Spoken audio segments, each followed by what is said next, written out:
আজকে আমাকে বলছে এই মোল্লা ধর ধর। কোন অথরিটি কার পারমিশনে আমাদের উপর হাত দিল?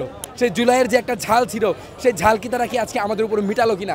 আমরা শুরুতে হলো ন্যায্য একটা দাবিতে, এবং শুধুমাত্র ইউআইউর কিছু ন্যায্য দাবি, সেখানে হলো গিয়েছিল হলো 26 জন ছাত্রকে অবৈধভাবে অন্যায্যভাবে তারা হলো গিয়ে বহিষ্কার করেছিল, এবং হলো গিয়ে 15% ভ্যাট। এই দুইটা ইস্যু নিয়ে আমাদের আন্দোলন ছিল, এবং আমাদের আন্দোলনটা সম্পূর্ণ শান্তিপূর্ণ ছিল। আমরা কোনো প্রকার ভায়োলেন্স এবং কোনো প্রকার বিচ্ছিন্নতার সাথে আমরা জড়িত ছিলাম না, এবং আমরা হতেও দেইনি।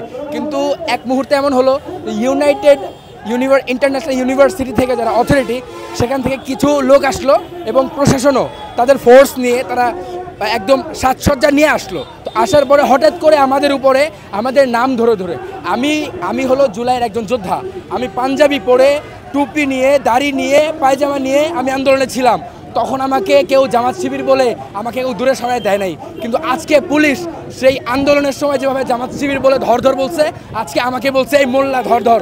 আমরা বলতে চাই যে পুলিশের সংস্কার, প্রশাসনের সংস্কার না হওয়া পর্যন্ত এই দেশে ফ্যাসিজম বারবার মাথা চাড়া দিয়ে উঠবে। শুধু একটা হাসিনা চলে গেছে, হাসিনার জায়গায় আরেকজন হাসিনা এসে বসবে।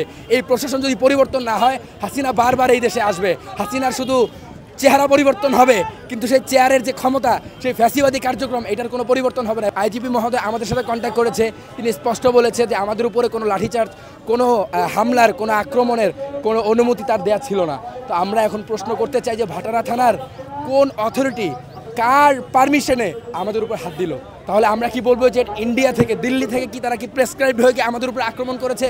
সেই জুলাইয়ের যে একটা ঝাল ছিল, সেই ঝাল কি তারা কি আজকে আমাদের উপর মিটালো কিনা? এইটা তাদের কাছে প্রশ্ন। এবং আমরা বলতে চাই, যারা আমাদের উপর আক্রমণ করেছে, আমাদের কাছে ভিডিও ফুটেজ আমাদের কাছে আছে, এবং সাংবাদিক আপনাদের কাছেও আছে।